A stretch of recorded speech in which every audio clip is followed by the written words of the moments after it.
दा अब्ला नोंथांमोना एर'प्लेनाव गाखोबावदो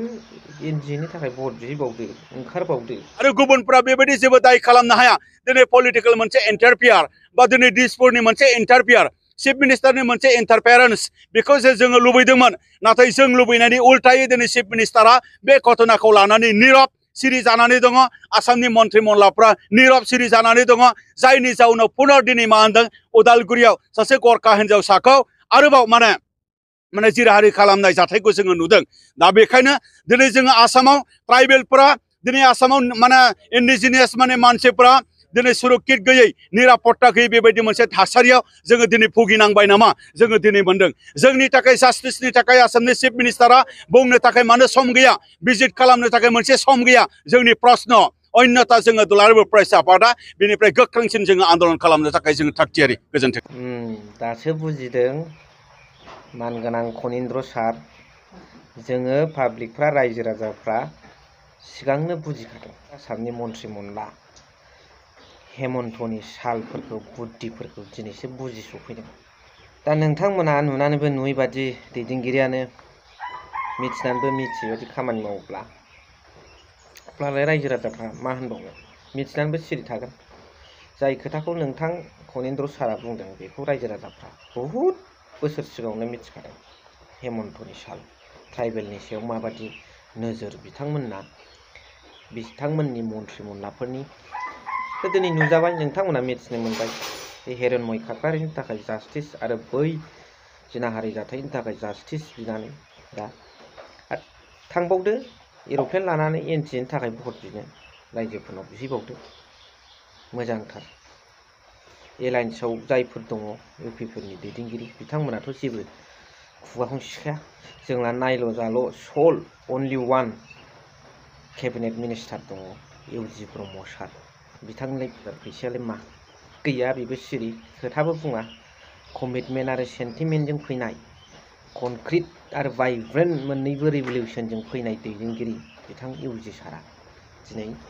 हारिनि फारसे ट्राइबेलफोरनि फारसे न्याय बिनायाव खुगायानो गैया आरो अनसुंथाइखौथ' बाद होदो स' दिनैनि भिडिअ'आव बेनि सोमोन्दै ससेबाबो सावरायगोन जोबनायावहाय दुलाराय बर' फरायसा आफादनिफ्राय न्याय गाबख्रावबाबो मोनैयाव दैदेनगिरि बिथांमोना माबादि खोथा बुंदों जोबोद दुखु मोनदों स' अब्ला नोंथांमोना दिनैनि भिडिअ'खौ जोबजासिम नायलांगोन आसा खालामबाय hello' everyone one second welcome back to the channel दिनैनि गोदान भिडिअ नोंथांमोन बयखौबो गोसो गोथारै गोरबोजों बरायहरदों लोगोसे आसा खालामो नोंथांमोना गोलोम बोथोर अखा बोथोर जेखि बोथोर थाया मानो इसोरनि अननायाव मोजां दं स' सावरायनांगौ बाथ्राया बेनो दुलाराय बर' फरायसा आफादा बिजेपि आसाम सरकार सेन्ट्रेल सरकारखौ ट्रिपल इन्जिन सरकारखौ फोथायनानै एमपि इलेक्सनावहाय नरेन्द्र मदिखौ थार्ड टाइमनि थाखाय प्राइम मिनिस्टार खालामबावनांगौनि सार्थआव एनडिएखौ सापर्ट होनानै बिटिआरनि दफाफोरा आखरे आखर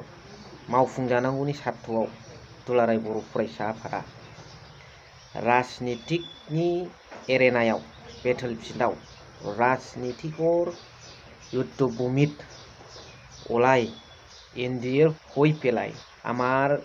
এপসুর সভাপতি সন্মানীয় দীপেন বড় ডাঙৰীয়া এনডিএৰ ভোট দিয়াৰ কাৰণে ৰাইজৰ অনুৰোধ কৰাটো যোৱা এমপি নিৰ্বাচনত আমি দেখিবলৈ পাইছোঁ এনডিএৰ কাৰণে বহুত দাবী কৰিছে ৰাইজসকলক दा नायदो नोंथांमोना दा इसिबां मोजां बिथांमोना एनडिएखौ सापर्ट होनो नरेन्द्र मदिखौ सीएमखौ दिलीप शइकियाखौ सापर्ट होनो नाथाय बिथांमोना दिनै आवाज होसेयावबो बेबो व्यक्तिगत मोनसे संगठननि थाखाय नङा बबेबा मोनसे राजनितिक दलनि थाखाय नङा बै एबसुर जे आन्दोलन এটা राजनितिक दल বা এটা যিকোনো সংগঠনৰ কাৰণে নহয় জাষ্টিছৰ কাৰণে न्यायৰ কাৰণে दा बेयावबो बिथांमोना खोनासंजायाखिसै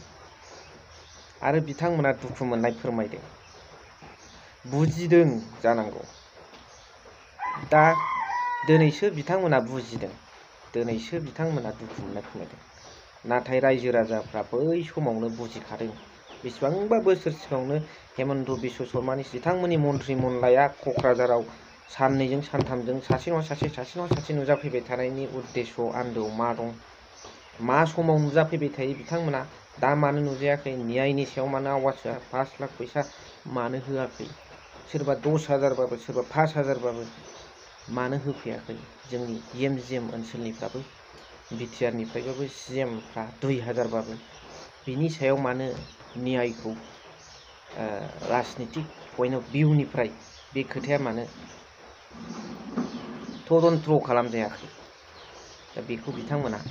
दा बुजिफैबाय। दुलाराय बर' फरायसा आफादा रायजो राजाफ्रा बै समावनो बुजिनानै दंखायोमोन, बिथांमोननि सोलो बोलो साल बाहायनायखौ बुजिखादोंमोन, दुखु मोनगासिनो दंखायोमोन पाब्लिकफ्रा।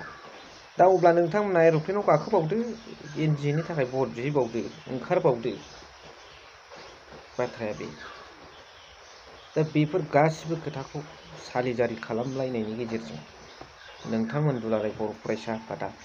जेखौ मिडियानि सिगाङाव बुंखाबाय, रायजोफोरनि सिगाङाव बुंखाबाय, जायखौ फोथायहोखाबाय रायजोफोरनि सिगाङाव जे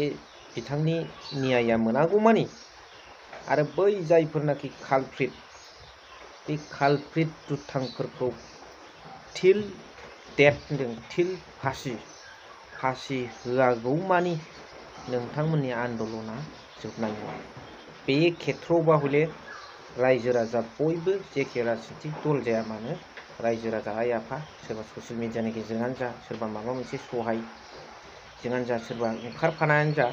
बे खेथ्रआवबा हले मदद होगोन बयबो। जेखि जाया आसा खालामबाय आन्दलना